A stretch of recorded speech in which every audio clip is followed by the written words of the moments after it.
Hey, you remember what the trivia question was last week we ended the show with? 1 second. I can find out. Yeah, I tried looking through the video and I couldn't find it.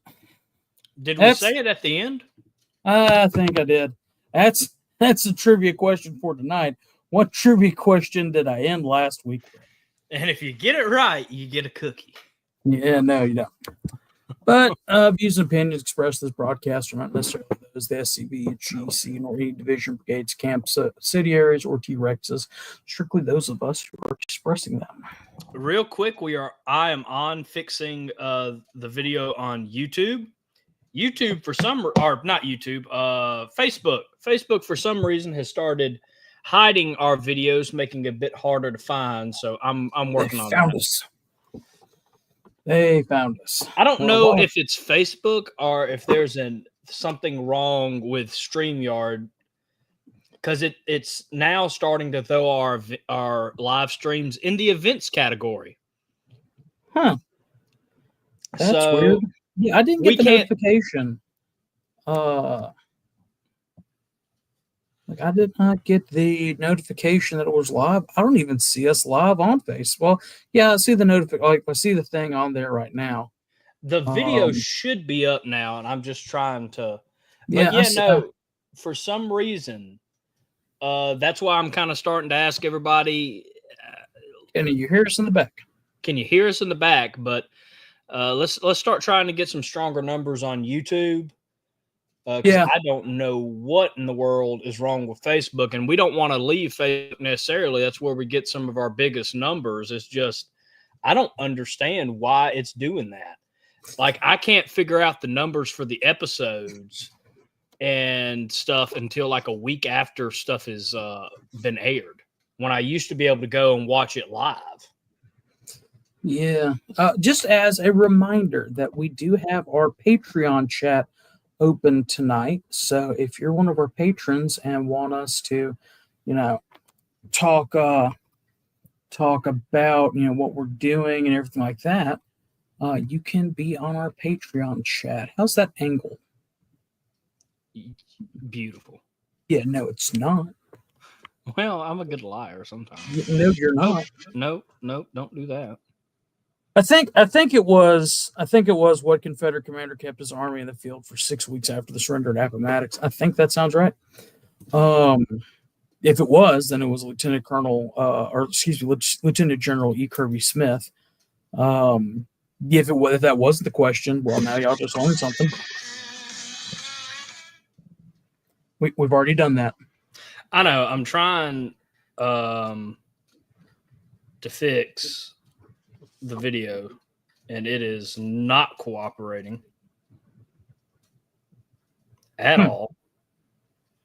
But hopefully y'all will at least be seeing it in the groups. Hey, all the more reason to go follow us on YouTube. I know Dr. Sandy Mitchum usually does, but he's on Facebook tonight. John was able to make it with Facebook, but he had to click at the live button on our banner on Facebook. Loy's in. Jason and Lloyd was able to figure out his way in. Kyle was able to figure out his way in. He was only a minute late. What? Yeah. Freaked me out too. And of course, RS Jason Boshears is watching from YouTube land. And good evening, Paul Gramling Jr. The most sharp-dressed man in the SCV. So before we get kicked off on tonight's topic, we do have one current event that kind of gives us a good segue into it. So this is an article that I found on the Facebook. It is from WBOC. It is a CBS affiliate out of Delaware. So first of all, Harrison, I have a question for you. Without Googling it, who was Caesar Rodney? Caesar Rodney? Mm-hmm. Without Googling it, you can't Google it. No, I'm not. The name sounds familiar. I'm drawing a blank, though. Well, Caesar Rodney was a founding father. He was from Delaware. He was a delegate to the Constitutional, or excuse me, not the Constitutional, the Second Continental Congress. So there's you a hint. The Second Continental Congress. Yeah. So he would have been involved with the Declaration, or is that the third? Correct. Okay. Second or third, one of the Continental Congresses. But he was known for his dramatic overnight ride to cast Delaware's deciding vote for independence in the Continental Congress on July 2nd of 1776. He was originally a delegate, but had gotten sick and went back home, leaving a divided Delaware. He was born October 7th in 1728 in Kent County, Delaware. He ended up passing June 26, 1784. Like I said, as a delegate to the Continental Congress, Rodney made a legendary 80-mile ride through a thunderstorm from Dover to Philadelphia to break the deadlock between his fellow Delaware delegates. Try saying deadlock from fellow Delaware delegates 3 times fast. On the question of independence, his vote gave Delaware's support to independence. He had been suffering from facial cancer for most of his life. Often he's depicted, with a green cloth covering his face. He was also president or governor of Delaware. Of course, there were 13 independent states at that time. But governor of Delaware. He was also a member of delegate to the Stamp Act Congress.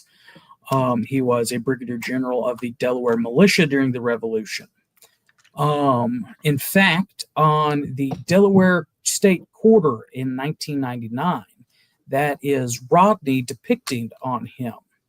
However, in 2020, when the world went absolutely crazy, the monument that was erected to Caesar Rodney, an American Revolutionary War patriot, a founding father from a state that was not a Confederate state. It was a slave state, but remained loyal to the Union, although they did send an estimated 2,000 or thereabouts sons to fight for the South, but a vast majority joined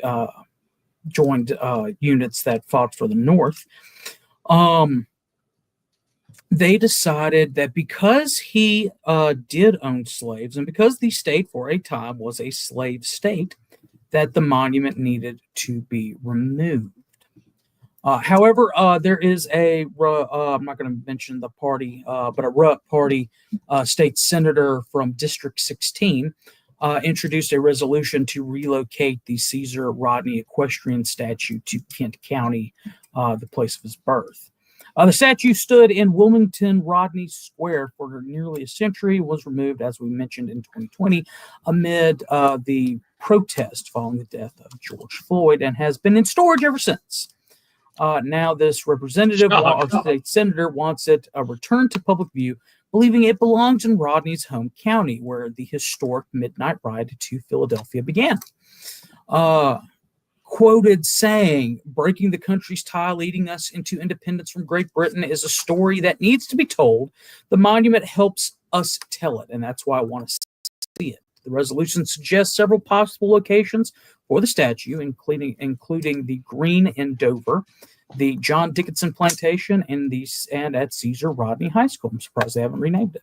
However, not everybody agrees with the proposal. Of course, the ACLU of Delaware argues that the statue should remain in storage, pointing to Rodney's history as a slave owner.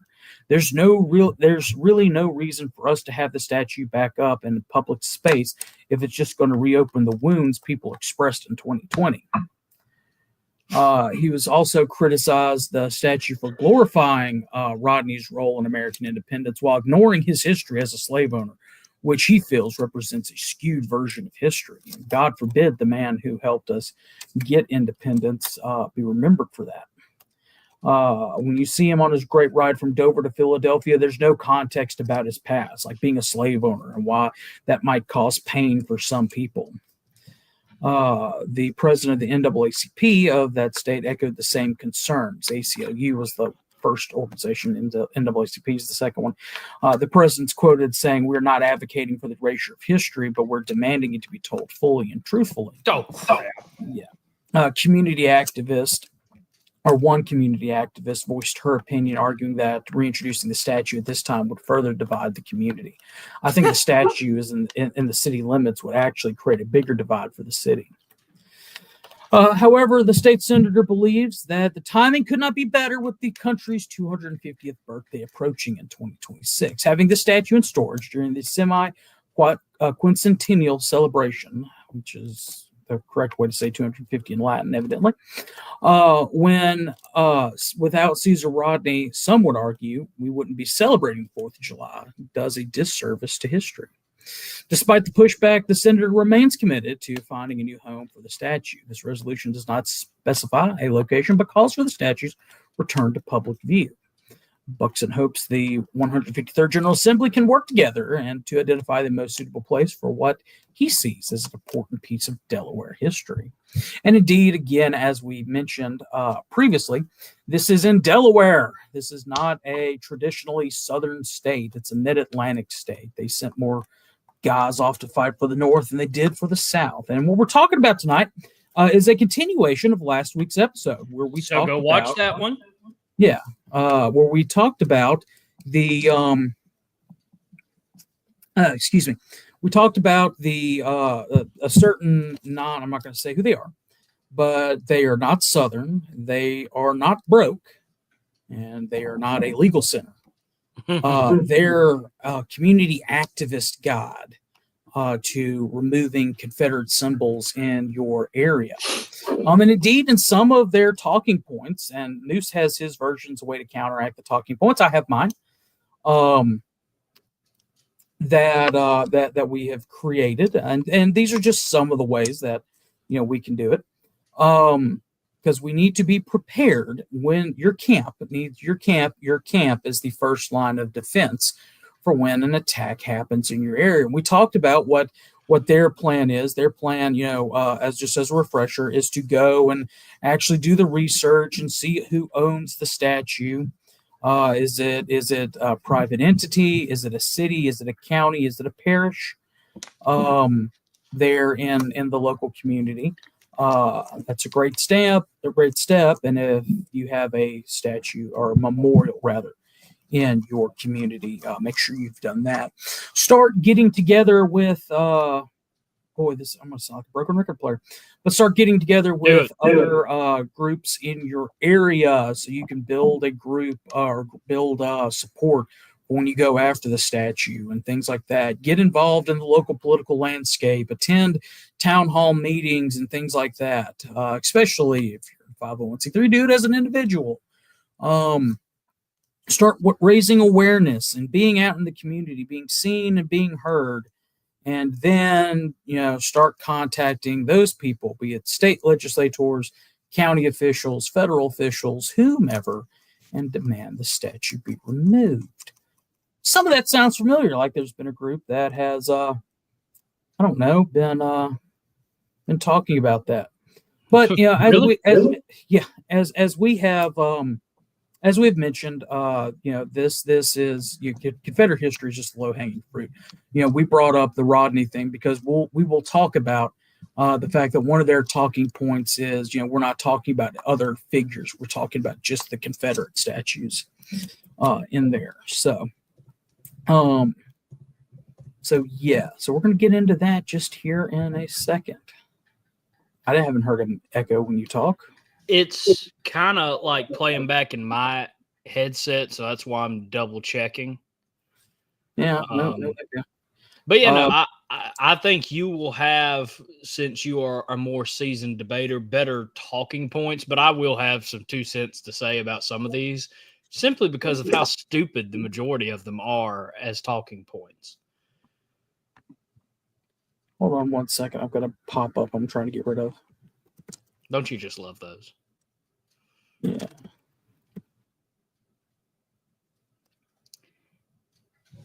All right.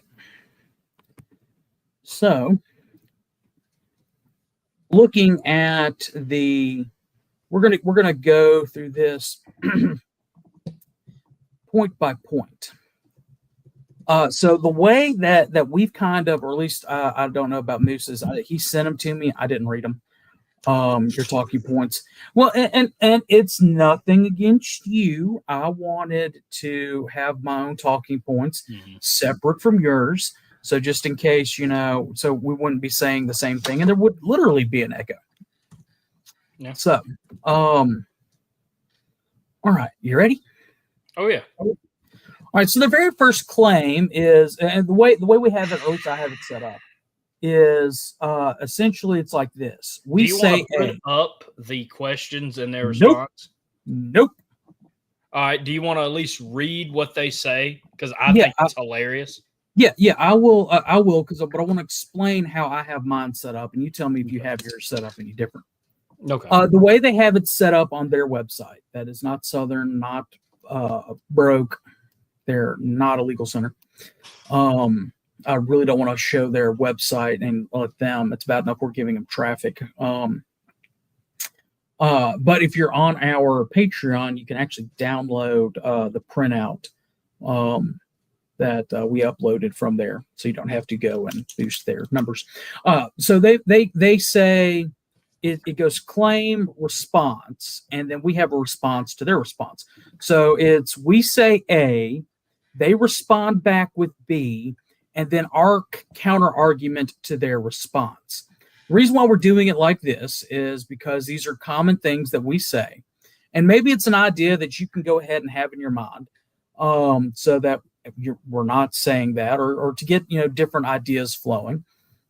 But also, just in case we continue to follow this same pattern, usually the people who get the last word in are the ones that people remember, especially if it's a good heavy hitting point. Now, I'm not saying that all of our points are going to be good and heavy hitting, but they are going to be points. It's like the old, hey, William. Sorry, I'm checking the Patreon chat. So the first point that they say, and I'm going to get on the soapbox for a second. Oh, I know, because I wanted to kind of say something too. This is not one of my. I get why it's famous, but it's infamous. But I don't like it. I don't hate it. I just don't like us bringing it. I'll get into this. So our first claim A, that we tend to make is we say, well, it's heritage, not hate. Let me go ahead and stop right there before I read their response. Get that out of your vocabulary. In my opinion, get that out of your vocabulary because we immediately start our argument or our debate on the back foot. While it is a good sentiment, it's kind of like, urinating on yourself. You feel warm and fuzzy for just a minute, but then you're covered in, urine for the rest of the argument. I mean, there's no way that you can dig yourself out of that hole. Just remove the second part. It's heritage. That's all you have to say. It's heritage. Southern heritage. Yeah. And know a definition of heritage. It's something that is inherited, something that's passed down from generation to generation. But still, at least that's my definition of it. I don't know if that's dictionary.com's definition. Moose could look that up. But still, do not say the not hate part. I mean, again, we're already starting to lose the argument as soon as we say it, because we are the ones that introduced hate into the argument. We don't need to be the ones to do that. You got that definition? Property that is or may be inherited, an inheritance. Something passed down from generation to generations, like I said. Denoting a traditional brand or product, and a lot of others. You should have just copied it and pasted it in the bottom. I should have. But anyway, so that is my little soapbox for right now. Get that term out of your vocabulary. It is makes you feel good.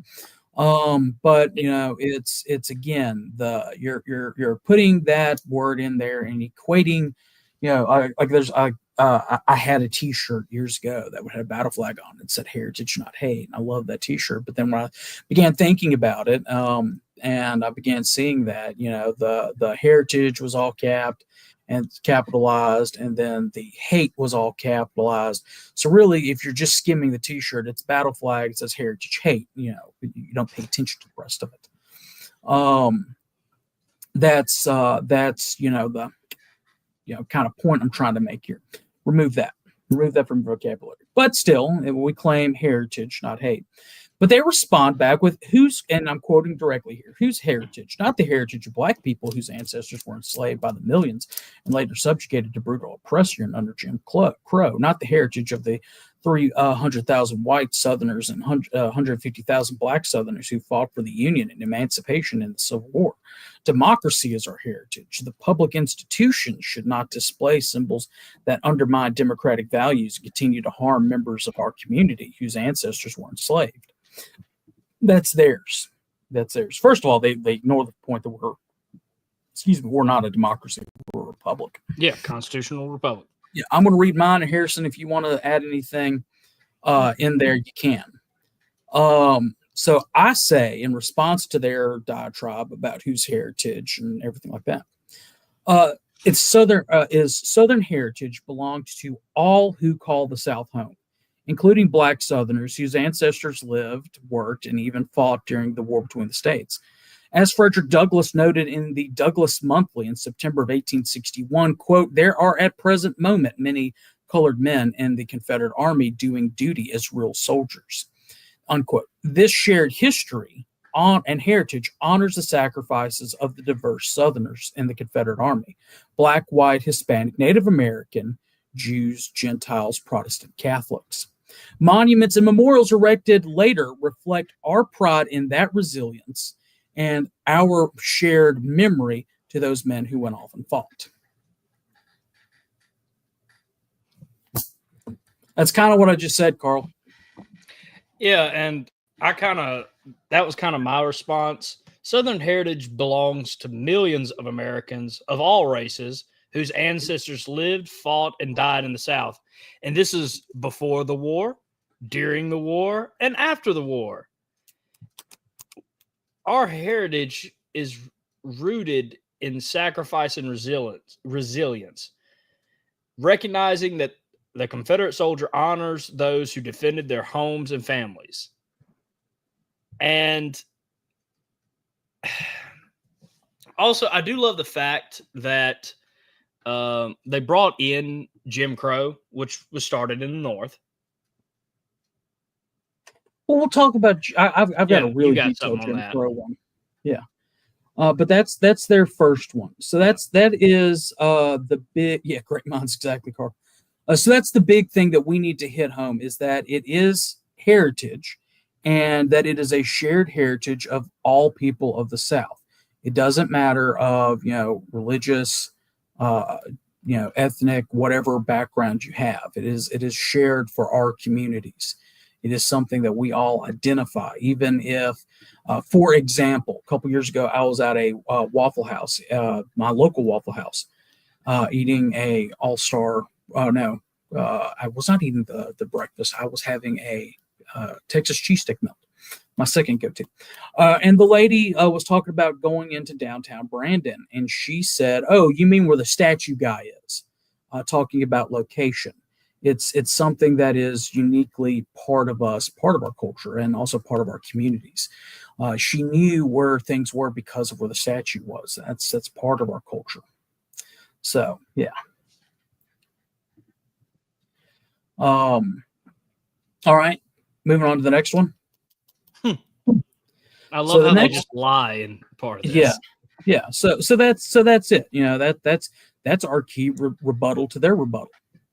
All right, the next one that they claim, the Confederate battle flag is not. We say that the Confederate battle flag is not racist. It's simply a symbol from the past. Their response is the flag we now call the Confederate battle flag was one of the many battle flags used by the Confederate forces during the war between the states. I'm changing. I cannot say the CW word. I'm changing. It largely disappeared after the war, was not commonly seen again until the 1950s, when white supremacists resurrected it as a clear symbol of their opposition to the integration and the civil rights movement. Since then, hate groups have continued to use this flag as a symbol of white supremacy, hatred, and violence. A white supremacist proudly posed with it before murdering 9 people at Emmanuel AME Church in Charleston, South Carolina in 2015. And some insurrectionists carried the flag into the U.S. Capitol building on January 6th, 2021. You want to hit it? Yeah, I got a couple things I'm going to say before I even do my rebuttal. Talking about people who carried it in on the Capitol riot, there are people that have carried a lot of flags to stupid and horrific things. Does that mean that we need to ban those flags? I mean, by that logic, there's a couple of flags that we could be banning from the 2020 riots. They don't have any good arguments. I put on this one, the battle flag is a representation of the soldiers who were fighting in defense of their homes.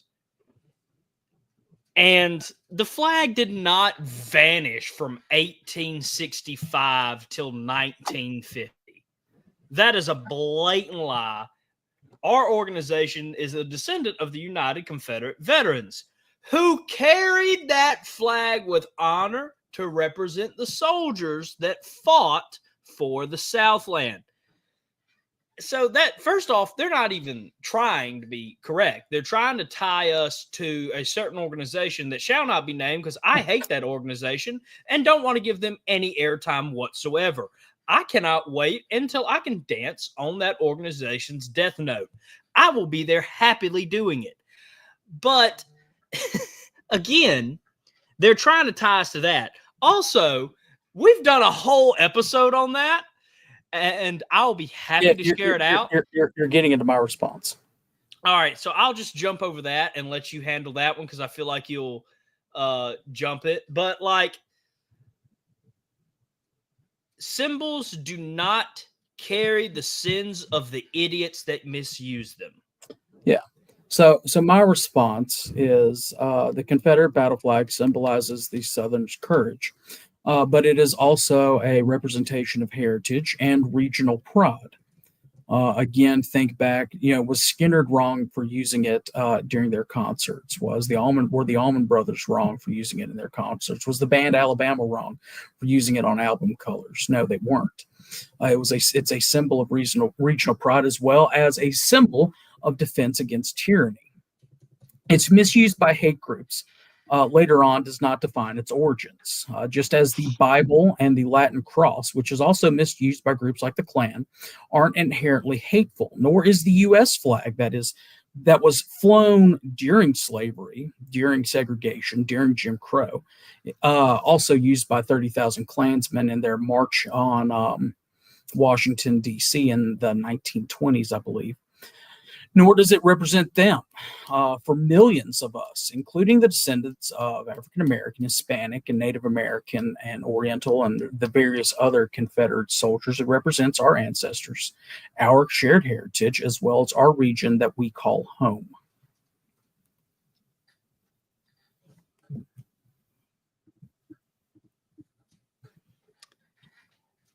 I mean, again, I wish they were almost giving better arguments because we've got better arguments from online trolls in this organization right now. Their next claim, we say that the war wasn't about slavery, it was about states' rights. Their response is before and during the war between the states, Confederate leaders stated explicitly and constantly that they were fighting for slavery and white supremacy. State articles of secession clearly explain that their primary motivation was slavery. Confederate Vice President Alexander Stephens said plainly that it was the cornerstone of the Confederacy's white supremacy. In Congress, before the war between the states, Southern slave states constantly voted to violate states' rights when it came to the rights of Northern states to outlaw slavery. Defeated Confederates created the myth of states' rights after they lost the war between the states. First of all, I would like their proof that we tried to do anything to prevent any states from emancipating their slave population. In fact, I wish that they would go and look at some of the free states' laws, including the black codes of Illinois, and I should have put that in my official response. But my response was, do you want me to go first? Because I only got like a couple words on this one. Yeah, you go ahead. So, like, first off, we've talked about the Cornerstone speech. Go watch that episode because we dive into it pretty deep on there. But again, they're using that often misquotation, and they're also denying or not even looking at the fact that northern states also benefited from slavery. Yet again, we're not focusing on them, just demonizing the South. And there's so many ways you can look at this issue. And again, Connor's going to dive into it a lot better than I am because I knew he was going to go after this one. So I'm just going to let you actually take it from here because I think you got a better one than me anyway. So when I wrote this response, and we're gonna be able to take this and put it out into shorter clips. That's the hope for some of these talking points later on, so that we can circulate them. But I wrote it as if you were defending your local monument. So. The widely cited version of the Cornerstone speech is disputed. Alexander Stephens, in his memoirs, along with other reporters who were present when he gave the speech, claimed that he was misquoted and denied making the statements attributed to him, dismissing the Northern press accounts as inaccurate or fake news. Regardless of what was said by Confederate leaders, this monument is to the soldiers, not necessarily the government. As Mississippi State Representative John Harris, after the war, when talking about funding a Confederate monument for the state in Jackson, Mississippi, emphasized in his 1890 speech, he said, "It is to perpetuate the memory of the brave men who fought who fell in defense of their homes and firesides." He further argued for funding it, stating that it was a tribute to the valor and patriotisms of those who fought, not a political endorsement. Harris himself, being a black Confederate veteran, he mentions that in his speech. The soldiers, all races and ethnic backgrounds and religious backgrounds, fought for their communities, not merely a government's cause or government stance.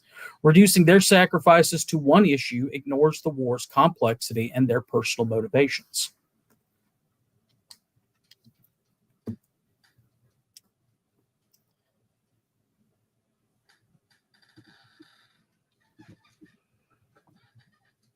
So, ready? Next one. Next one. Claim. Hate groups hijack the flag, causing people to associate it with racism. That's what we claim. Their response: hate groups didn't transform the flag into a symbol of white supremacy. The Confederacy was founded on the very idea of white supremacy. Regardless of the individual motives of any single historical figure, each Confederate was involved in an explicit project to preserve the indefensible institution of chattel slavery.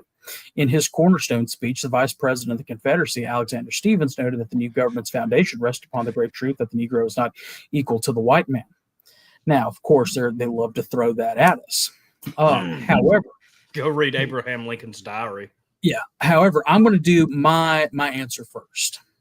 No, you go ahead. You got this one. All right. So, the Confederate Constitution's preambles declares, and I quote, "We the people of the Confederate States, each state acting in its sovereign and independent character in order to form a permanent federal government, establish justice, ensure domestic tranquility, and secure the blessings of liberty to ourselves and our posterity, invoking the favor and guidance of Almighty God, do ordain and establish this Constitution for the Confederate States of America," end quote. So we're exactly in that. In the beginning of the founding document for the Confederate States of America, the government that you're harping on, where does it say that it is established for the perpetuation of one race over the other? Don't worry, I'll wait. Like the U.S. Constitution, the Confederacy existed in a slaveholding era, but its soldiers included men of different racial backgrounds, including African Americans, noted by Frederick Douglass. Again, men serving and doing duty as real soldiers. They fought for their home. Furthermore, John Harris, a black Confederate veteran, emphasized in his 1890 speech supporting Mississippi's Confederate monument that it was that it was to honor, and said, quote, "Sir, I went with them too. I wore the gray, the same color my master wore. We stayed for 4 long years, and if that war had gone on till now, I would have been there yet. I want to honor those brave men who died for their convictions." Reflecting a shared sacrifice, not a racial agenda. The flag's meaning reflects their diversity, not just the misuse of others. I'm going to steal part of that for the next one. Okay. But again, if you throw the actual documents, and that's one thing that we've talked about, is that we're arguing logic and facts against emotion. But when they throw logic and facts, we could throw out the cornerstone was misquoted, but let's also look at the Constitution, which bound that federal government, that confederated federalized government, together. The thing that they went off to fight for, that was their basic government. Nowhere in the preamble does it mention slavery.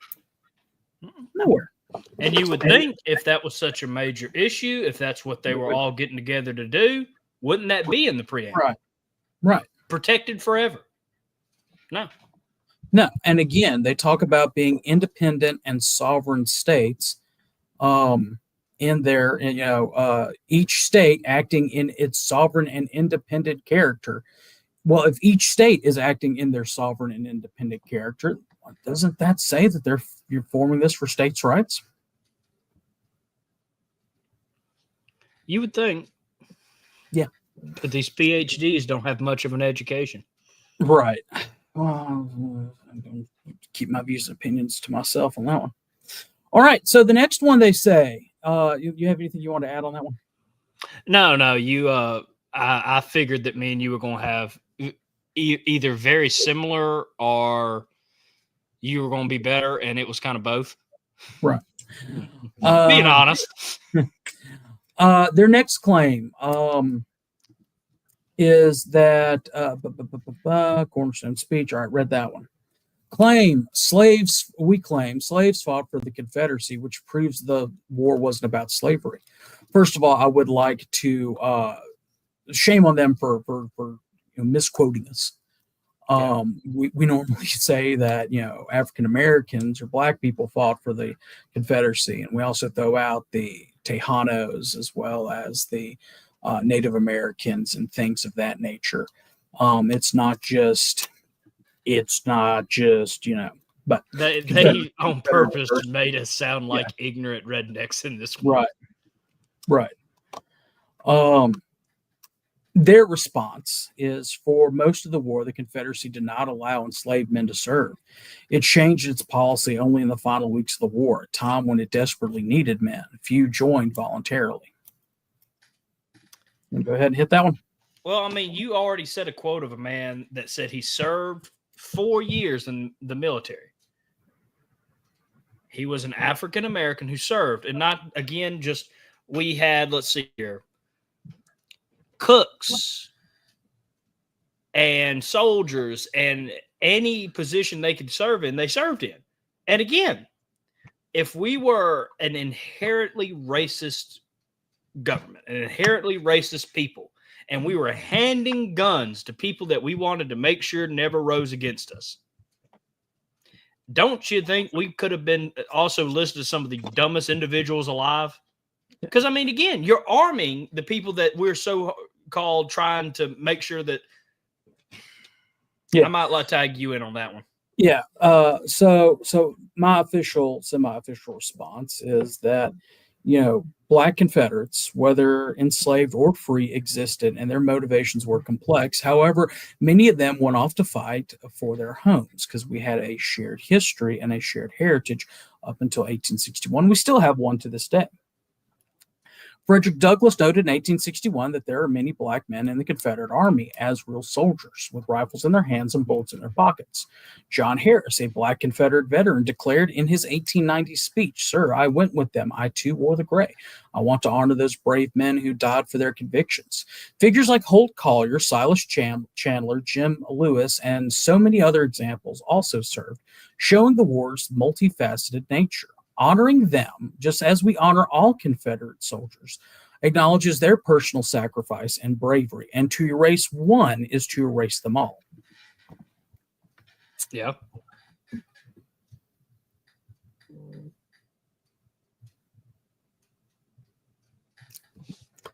All right. This one I have never seen any of our members make, never heard any of our members make it. But, they claim that we claim it, so we're still going to tackle it. They say we shouldn't remove these things because someone may be offended. Now, that I have heard. But then they continue on to misquote us. Say, what about the First Amendment's guarantee of freedom of expression? If we remove this symbol, what's next? Now, for me, what about the freedom expression is that's where I'm a little off. But if we remove this symbol, what's next? Their response is it's probably the best written response that they have on something. Individuals still have the freedom, First Amendment right to display a Confederate flag, even if it offends people. But our government, which represents all citizens, shouldn't endorse a symbol of white supremacy. This is not an individual freedom of expression issue. You want to tackle it? Or do you want me to? Let me just reread my response. While you're rereading yours, I'll read go mine. ahead. Confederate symbols in public spaces honor heritage and reflecting on the sacrifices of all Southerners, including those of Black, white, Hispanic, Native American, Jew, Gentile, Protestant, Catholic, Oriental, and any other that you can think of. Frederick Douglass noted again, and you'll see this. I constantly quote the Frederick Douglass thing back at them because that's what they want to throw about is slavery, slavery, slavery. So we hit them back with Frederick Douglass every single time because if he misprinted in his own newspaper or outright lied in his own newspaper, what else can we not trust him on? We either have to take historical figures at 100% fact or 100% not fact. But he's the one who wrote it. He's the one who signed his name to it. But I digress. Frederick Douglass noted in 1861, many colored men served in the Confederacy. Erasing these symbols with public funds silence their stories, infringing on our cultural expression and historical truth. But where does it stop? If we remove Confederate symbols because they offend somebody, do we then remove the statue of the Ten Commandments, which might offend non-religious or differently religious people? Do we stop placing any historical markers or monuments because someone can find something wrong with them? The logic of removal based on offense is a slippery slope. It risks erasing not just Confederate history, but any part of our past that doesn't align with modern sensibilities. History is messy, and its markers, whether Confederate, religious, or otherwise, are meant to educate. If we censor one, we open the door to censoring all. And again, that kind of goes back to what we talked about with Caesar Rodney at the beginning of the show. And what we have often talked about the Confederacy being the low-hanging fruit. And I mean, I couldn't agree more because, I mean, look what they're doing now. George Washington, Thomas Jefferson. We talked about at the beginning of the show. A man that was so pivotal in us declaring our independence from succeeding from an empire. His monument's gone. His story is gone. It's hidden. And it's just going to be another trickle-down effect, a snowball effect, if you will, that we're going to keep doing that. And you're right. They've taken 10 Commandments out of places. They have. They've taken the Bible out of places. Yeah, the Bible's no longer allowed in most public schools that I know of anyway. Again, not just our founding fathers, not just our Confederate ancestors, but you can look through history over the last 250 years, if we're being honest, and they're going after whatever they want to. Yeah. Because now if we're just going off a fence, well, I can be offended by something Connor says. Yeah, and you often are. But my point, because we have people that are saying, or at least Andrew on YouTube is saying that they did from all courthouses and government buildings. Here in the buckle of the Bible Belt on some state-owned buildings or county municipality stuff, that is, we still have those prevalent. But you could make the case of, are we going to change the oath in a courtroom because you swear to tell the truth, the whole truth, and nothing but the truth? So help you God. Mm-hmm. things of that nature is part of the slippery slope argument. The big thing is come up with something next. You could easily say that people were against the Vietnam War in the 1970s. Are we going to start taking memorials to Vietnam soldiers down? Are we going to remove that? I think it's coming. Yeah, it is. There are no World War I veterans that are there, but the U.S. Army was still segregated in World War I. So we're going to remove those because the times did not. Our modern sensibility now does not reflect the times of that era.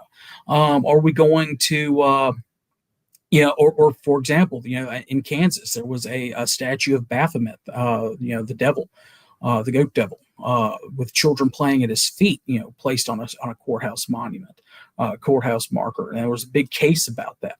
If you infringe on my rights, you're infringing on everybody's rights.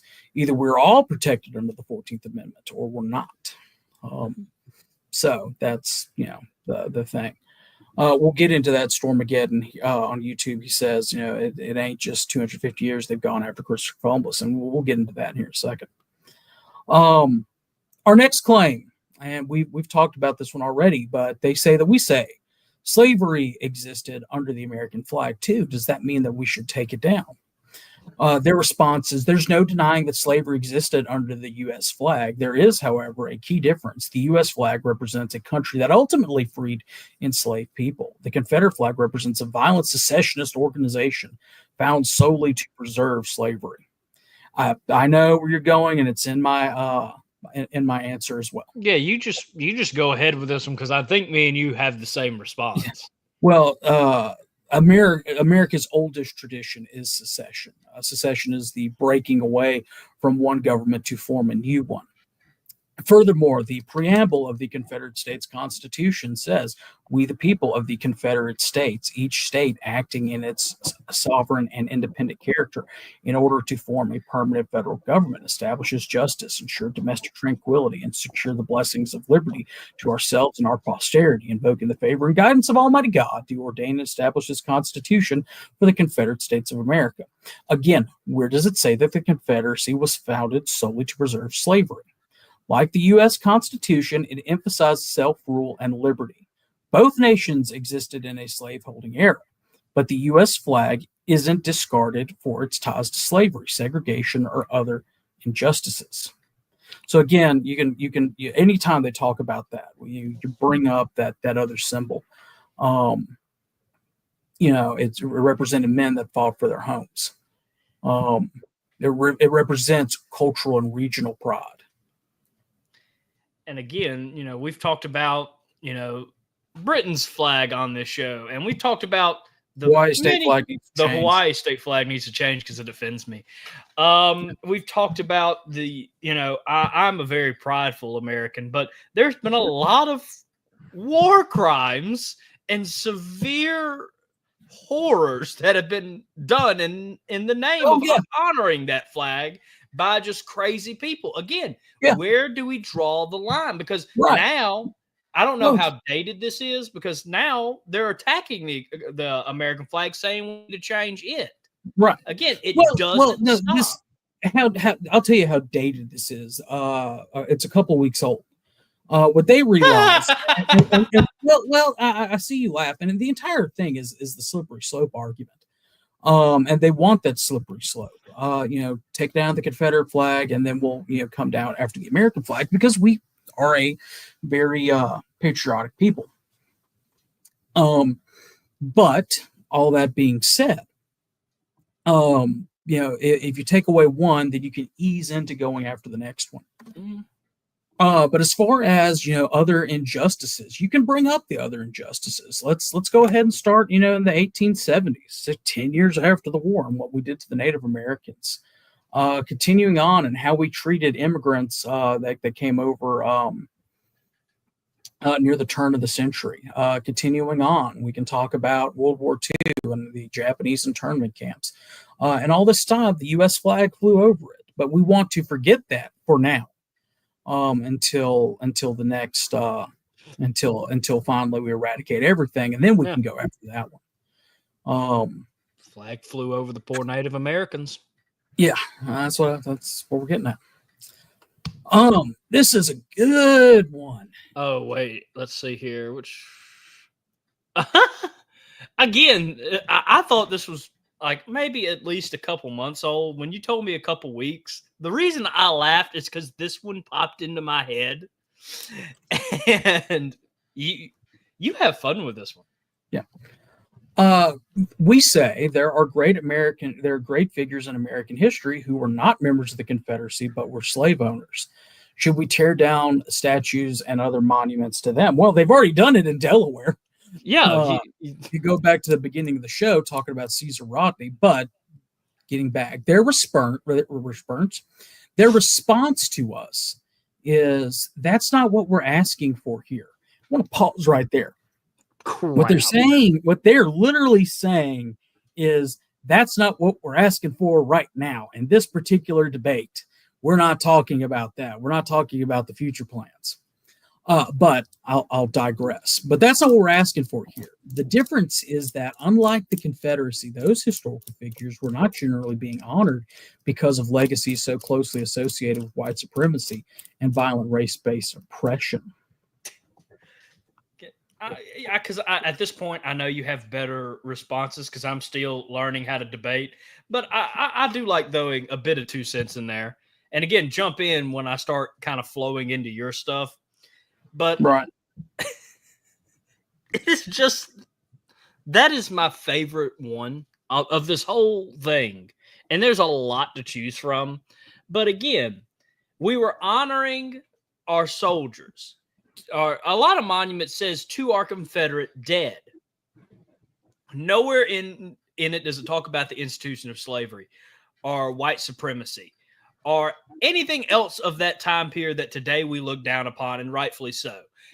And we, most of the time at these things, we talk about their bravery, their leadership, the defense of their home and state. Robert E. Lee opposed slavery, and after the war supported us coming back together as a union so that there wouldn't be years and years of North versus South. That's why he did that.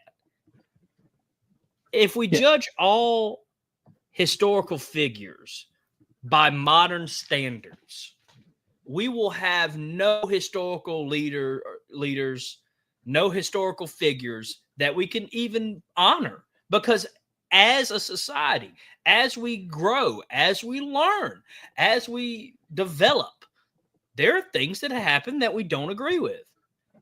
As I pointed out earlier, I'm a farmer.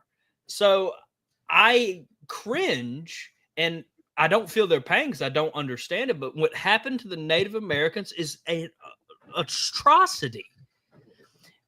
But I also am a couple hundred years removed from that. In some cases, a bit shorter. But if you start judging people in 2025 eyesight, you're going to 1861, you're going to 1776, you're going to even 1975, you're going to be pulling yourself up to tear them down. If my first ever lesson in history is to leave modern concepts at the door. If you're studying history, just study the time period, and that's something that no one else gets. Yeah. I think they've actually changed it since I did mine, because I remember them mentioning Jim Crow in their original thing, but I can't find it in what I've just read.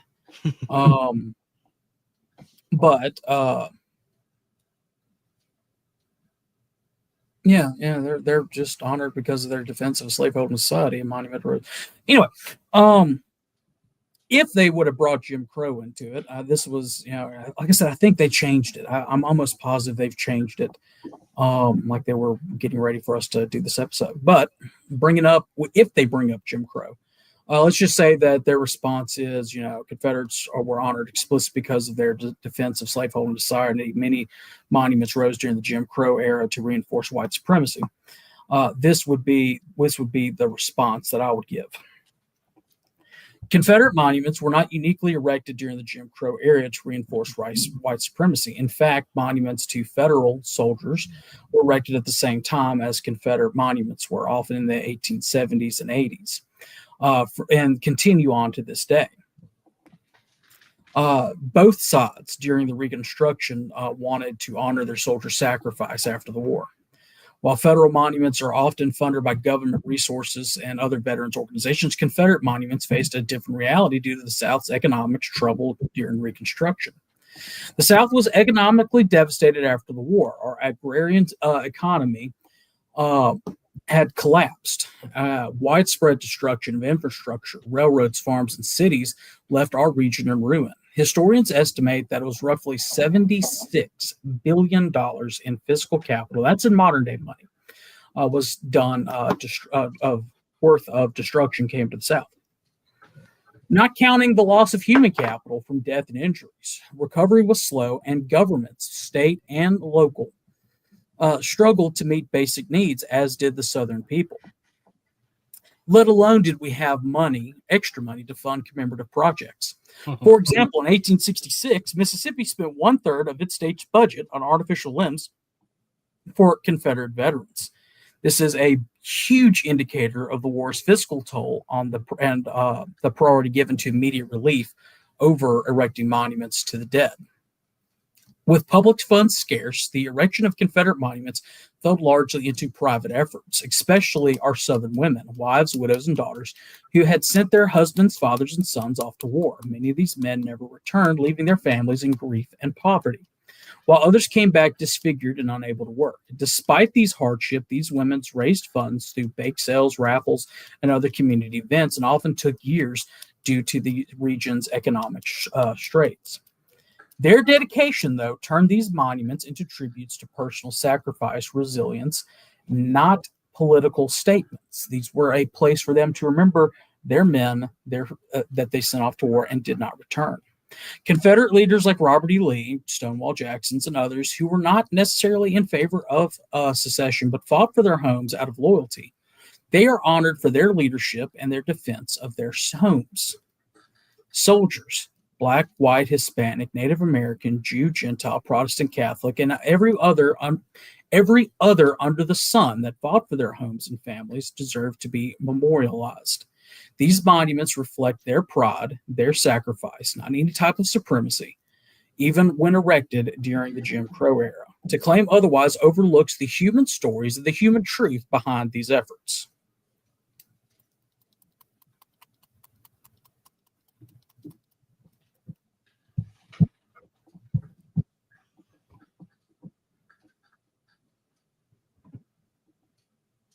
And indeed, Carl, you are right. Yeah, we talked about that at the very beginning, that they've surrendered logic in favor of emotions, and we're trying to make a balance between the two. Especially that one tries to make a balance between the two.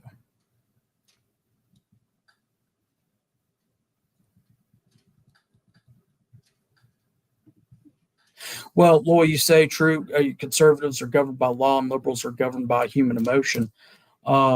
Which can change by the minute, no kidding there. Tell that to the Mississippi legislature. They were governed by law, all right. They took the law and manipulated it. I will say true conservatism, though, does not have a party at the moment. Yeah, well, that's my views and opinions. Yeah, well, my views and opinions, God, I wouldn't want to be a conservative because I don't want to conserve what we have now.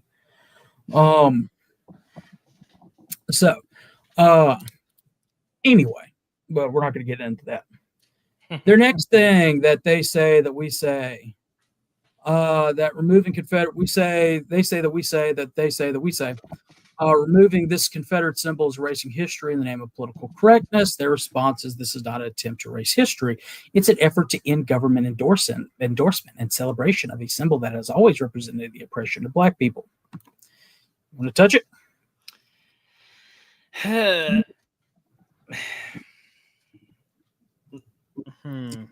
Yes, removing this monument does erase tangible history. It permanently silences the stories of the diverse Southerners, and again, I'll list them out, who fought. These symbols educate, sparking debate over our past and conversations about our past. Governments should preserve them to honor all who shape the South, our states, our country, and our local communities, not censor them. If we start removing Confederate symbols because they offend somebody, where does it end? Do we then remove the 10 Commandments? Do we take "In God We Trust" off the Mississippi State seal? Do we stop swearing to God and court to tell the truth? The logic of removal based on offense is a slippery slope that risk erasing not just Confederate history, but any part of our past that doesn't align with modern sensibilities. I'm just admiring how yours sounds so much smarter than mine. Well, I worked on it last night. Yeah, this was done during my lunch break, in my defense. Yeah. The next one is the claim that my ancestor bravely served the Confederacy in the war. He didn't own slaves. He was just defending his home. Removing the symbol disrespects him and the ancestors of others in this community, which is a very good one. But they say the issue isn't about the personal motivations of one soldier. It is clear that as a government, and that is actually, they italicize it. They want them to make sure that they make that point. Mm-hmm. As a government, the Confederacy endorsed slavery and white supremacy. It can be found in the Confederate Constitution, in the recorded statements of Confederacy's leadership, and in the secession documents of the state. This symbol represents the Confederate government, which endorsed these beliefs. It is worth noting that many Confederate veterans attended blue-gray reunions after the war. These reunions brought veterans from both sides together for reconciliation and celebration of their collective identity as Americans. All right. Yeah. I'll let you touch that last one because I feel like you're going to do it better than I am. But the funny thing is, it is about the one soldier and the millions like him. Tell me, point to me where it says, in honor of the government we had, in honor of the fine government we had. No, in honor of the soldier, in honor of the veteran. Heck, our name, the Sons of Confederate Veterans. This one fires me up because, again, they're trying to make it sound like they're not coming after the Confederate veteran. They're going after the government. But that's a lie, because you're 100% going after the veteran. This is about the soldier. Well, they do go after his home that was being invaded. Right, and they do go after the veteran by saying he fought for the government. But my response. Go ahead. I blew through mine. Yeah.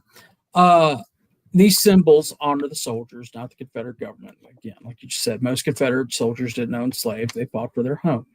Recognizing their sacrifice, including that of the different, and I go through them again. Like I said, I'm not going fully through them because we're going to make a series of short video clips, talking about these. Like Frederick Douglass mentioned, is 1861. I give that quote. This respects their humanity and not necessarily the political system. Removing these symbols dismisses their personal stories, reducing them to mere pawns in your narrative. Furthermore, the Confederate Constitution preamble states, and we go into the constitutional preamble again. This is the beginning of the founding document. Nowhere does it say anything about it being, for the institution of slavery. And then you can go into more stuff about the Constitution. The big thing is we will, there's my good answer. There's my good answer. I'll go into that in a second. We have multiple episodes with Carl Jones talking about the Confederate Constitution. Right. And Lloyd, you make a good point, and I'm going to bring this up because I was talking about this last weekend. Roughly, if you look at it, I compare our modern struggle to the American Revolution, and history teachers will tell you that in the Revolution, 33% of the population were Tories, roughly. They were wanting to remain loyal to the crown, God save the king, all that stuff. 33% were patriots and wanted to break away and form their own free, independent government. Another 33% didn't care one way or the other. We will never be able to convince their 33%, just like they'll never be able to get our 33%. It's that middle ground. It's those people that, are on the fence that may, not, necessarily want to stand with us, but they secretly do. It's the argument for them. It's the argument for your city council that wants to take down the flag, or change zoning ordinance so you have to remove the mega flag, or take down the monument rather, or memorial. It's the city council that wants to go and deny you the ability to march in the Christmas parade. It's those up there that we need to influence, and they just keep coming after the same talking points, and we need to be able to defeat their own talking points. That's the big thing. That's the whole purpose of this. Also, again, going back into recruitment. If you're out there in your local area and you have the 18, or you have the corporate logo, the main logo on your recruiting material, on your banner, whatever you have, people may shy away from it, and they may come up to you with questions and things of that nature. So you need to be able to answer it. We're just giving you some answers to be able to throw at it, so that we can get that middle ground of people. That's what we have to have. So another option, this is the one I worked on forever.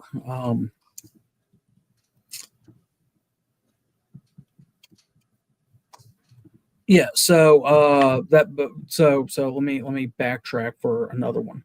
When they say, that's not what we're asking for here, the difference is, unlike the Confederacy, those historical figures are not generally being honored because of legacy, so associated with race-based oppression. This is another answer. I forgot that I typed this one right before Moose came on. I was on a roll. Your response hinges on a distinction that doesn't hold up under scrutiny and sets us up on a slippery slope towards erasing much of our historical landscape. If Confederate monuments should be removed because of their ties to what you say is oppression, what prevents the same reasoning from being applied to other revered figures? George Washington owned over 300 slaves and profited from their labor. Thomas Jefferson enslaved hundreds, including his supposed own children born to Sally Hemings. Caesar Rodney, a signer of the Declaration of Independence, owned slaves, and yet his statue in Delaware has been removed. Christopher Columbus, whose monuments dot the country, is tied to violent exploitation of indigenous people. If the Confederacy's legacy is deemed to be tainted to honor, why are these figures exempt? And why are y'all already going after these figures? This just isn't a theoretical concern. It's already happening. Monuments to Washington and Jefferson have been vandalized or removed in places like Portland and New York. Columbus statues have been toppled or taken down in cities like Boston and Los Angeles. The Delaware monument to Caesar Rodney hasn't escaped removal either. If the standard is that monuments tied to any type of white supremacism or violent race-based oppression must go, then that net casts far, far more than just Confederate statues. It's a precedent that is actively unfolding. Why are people like Sherman, Sheridan, and Lincoln being prosecuted as well? These arguments that these figures aren't honored because of their flaws ignores how subjective that judgment is. Confederate soldiers like Washington or Jefferson were shaped by their era, and many of them fought for their homes, not solely for what y'all claim. Drawing a line between them feels like selective moralizing. If we keep sliding down this slope, we risk dismantling every tribute to our past, losing the messy, complex history that has shaped us, for better for worse, in favor of sanitizing the present. Where do we stop? Where do we?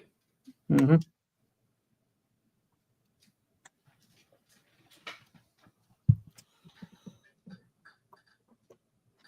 So that's just some of it. You can go and look up what they say, that we say, and then their response, and come up with your own responses. Yes. But the thing is, we have their playbook. We know exactly what they're going to say, and we've known what they're going to say. We just have it in writing this time, and you can go and look at it and read it for yourself, and come up with something. I wrote this on trying to be more academic level. And that may work for going before the state senate if I ever had to, but that may not necessarily work in your hometown. It may not work at your recruiting booth. It may not work, wherever.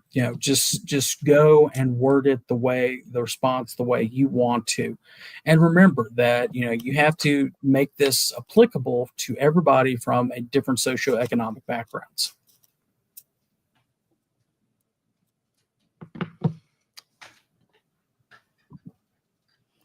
Be prepared. Be ready. Yeah. I mean, and like we talked about last week, their plan is pretty much the same thing that we've been preaching for years.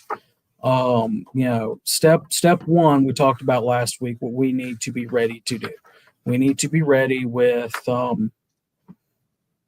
we need to be ready to go and, when your attack comes down there, you need to have a good base in your community ready to support you. Especially on your local camp level. So get out there and do something. Be a part of your community. Join other clubs. If you're already a part of other clubs, go ahead and try to get them acclimated to the SCV life. So that's step number one. Build your relationships in your community. Do your research on whatever you're trying to preserve and protect, whether it's a mega flag, whether it's a marker, a historical marker, whether it's a Confederate memorial. Have that ready to go. Who put it up? When was it put it up? Or when was it put up? Not put it up. When was it put up? How was it paid for? Who paid for it? Who currently maintains it? Who has the deed to that property? Do you have a state law? Is it going to is the removal of the monument going to violate the state law? Is there legal precedence within your division that can help you? Things of that nature. Have that ready to go. Have your defense plan ready to go, and that's part defense, part offense. Getting out in the community is very offensive, not offensive like I'm offending somebody, but it's going on the offense. So get out there and do that. Set up recruiting booths. Bolster your name in the community. Do something. But on the other hand, it's a double-edged sword. You need to be ready because it's going to happen. If Delaware will remove and continue to fight the removal of one of their key figures that they have honored for the past 200 and, well, it would have been 244 years before they removed Rodney's statue. If they would do that, especially in a non-Confederate state, almost border state, not really a border state, but they didn't even try to secede. But in a state like that, then it will come to your neck of the woods. We've already seen it happen. Don't be stuck with your head in the sand. I'm currently working on, based off of the non-Southern, non-broke, non-legal center, the Yankee Rich Lying Center, I think is what they should change their names to. My views and opinions. Then go ahead and I'm working on that for the division level, so we can disseminate to our camps so that our camps can get out there and be prepared, and so that areas like we have several counties here in Mississippi that do not have active camps in them, or camps have either fallen away or something like that. So it's at that point, it's in Mississippi, it's up to the brigade leadership to be ready to step up and fight that fight. And then if the brigade needs help, the division, everybody come in. But the first line of defense is your local camp.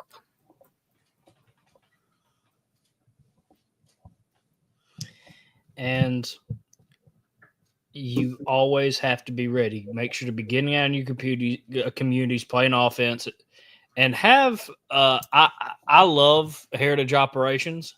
This is what it is designed to do. Right. Make sure you have a camp heritage officer. Right. 3 of them specifically, yes. At least in Mississippi. So in Mississippi, the way we're doing it is we're going heritage promotions, heritage I think that my phone's holding my phone died.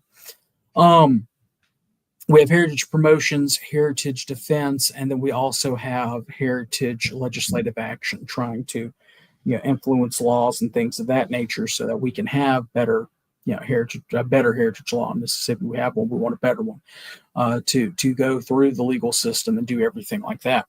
So that's at least how I'm doing. I'll be happy to share it. And Carl is absolutely right. They're completely devoid of context and equates to fourth grade elementary level view. The problem that they have is they compare talking points. We heard that over and over and over again. White supremacy, blah, blah, blah, all those key action words that they think that they can throw and get that 33%, that middle ground people off of us and get over there on their side. And we have to spend the time presenting context and stuff like that. But I hope that y'all heard what we said. That took all of maybe 2 minutes. And I was reading kind of, or try to keep my responses to 2 minutes, but we, kept it from being super verbose. Like I said, over the next couple of weeks, we're going to try to record a couple of these at a time when I can, clean up the back office a little bit and get a better full flag display and maybe some artwork, something like that, get a better setting so that we can do these in a semi-professional content and so that we can get them out to y'all so that y'all can use on your camp level, things like that for education. But we've been at it for 1 hour and 19 minutes. Doesn't feel like it. Does not at all. Harrison, what are you doing tomorrow night? Well, I'm going to watch Look Around Florida. Oh, we have a show called Look Around Florida with Sean McFall. Oh, yeah. Florida Man's coming to you live from the great state of Florida, and he's going to be giving you, obviously, but he will be giving an update on all things Floridian. It would be weird if he was doing it from, Kentucky. Not necessarily. Actually, Kentucky, it would be hilarious. Coming to you from Kentucky, here's the update on Florida Division. Yeah. Look Around Florida, hosted by a guy in Kentucky. He actually has technically done episodes outside of the state. Yeah, well, we all have. But still, that'd be a little bit. Well, I mean, like he constantly, look around Florida, but focused on the Kentucky division. That would be hilarious. Yeah. You know what, Sean? For April Fools, I asked that you do a whole episode on another division. Don't talk about it. Act like it's a Florida update, and just see what happens. Yeah. What are you doing Thursday night? We will be having, of course, Look Around Confederation. You can email us at scvyouthOutreach@gmail.com, and you'll be featured on the upcoming episode of Look Around the Confederation. We might have a guest this week, hopefully. We're looking through scheduling conflicts now, but it will be live at 7 p.m. And, of course, Friday, you have the Friends of Douglas Southall Freeman chat. They're on David Pope's thing.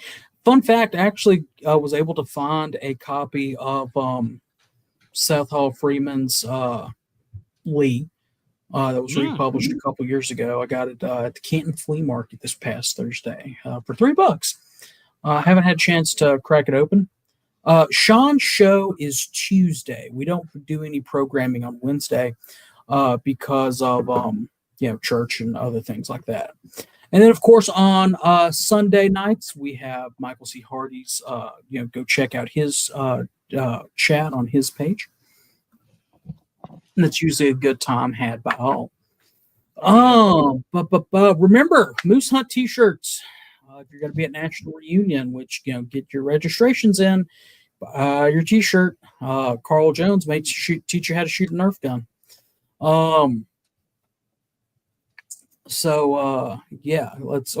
He may have had a scheduling conflict or maybe in a rerun, David. But he is supposed to do it on Tuesdays. He normally does it on Tuesdays, but he had something come up last week. Yeah, so there we go.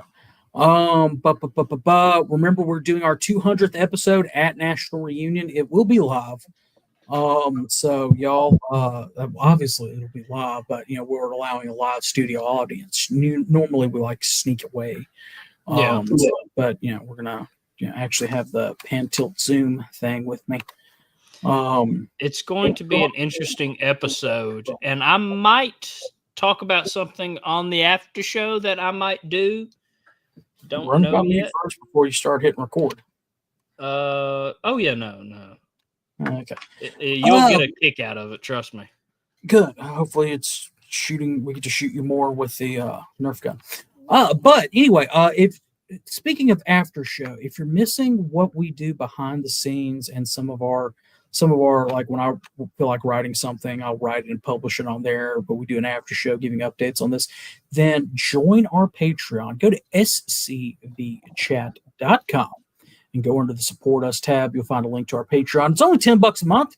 And thank you to our patrons. We really appreciate that. We're up to, I believe, 32 right now. And I really want us to get up to 100 by the end of the year. Things at that point, when we get up to 100, you'll see some real things kick off. So yeah, patreon.com/scv_chat if you want to find it easier. Like I said, just $10 a month, and it's helps us out greatly. It buys us doohickeys like this and microphones. Yeah. Who knows? It may buy us some stock footage that we can use for some other videos. So make sure. I'm sorry we didn't get a weather report tonight. Our meteorologist was out and about. This was one of his weather reports last week.